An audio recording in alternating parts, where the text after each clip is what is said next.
Mehboob straight forward সততা, এর জন্য ওরা গোপনে গোপনে আড়ালে আড়ালে আমার স্বাক্ষর ব্যবহার করে লাখ লাখ টাকা কোটি কোটি টাকা ইনকাম করছে।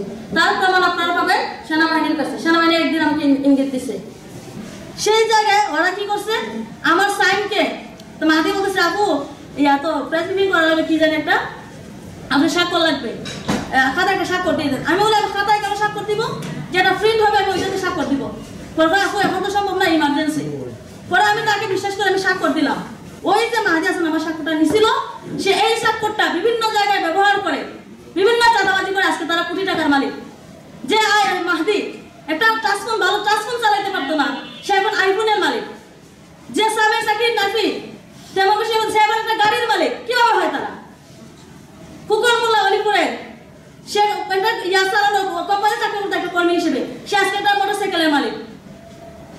এখন সালমান আর হচ্ছে এত টাকা পায় কই, তারা হচ্ছে হবিগঞ্জে ইফতার আয়োজন করছে। আমি ভাবছি এনসিপির পক্ষ থেকে আয়োজন করছে। পরে শোনা যায় যে তারা বিভিন্ন জায়গা থেকে চাঁদাবাজি করে টাকা উঠায় এখানে ইফতার আয়োজন করছে। আমি হচ্ছে আমার নামের অর্থ নেই, আমার নামের অর্থ হচ্ছে নেয়ার পথে থাকা, সঠিকভাবে চলা, ধার্মিক। আমি সবসময় আমার নামের অর্থকে প্রায়োরিটি দিই, যে আল্লাহ আমাকে সৃষ্টি করছে, আমাকে আল্লাহর কাছে ফিরে যেতে হবে।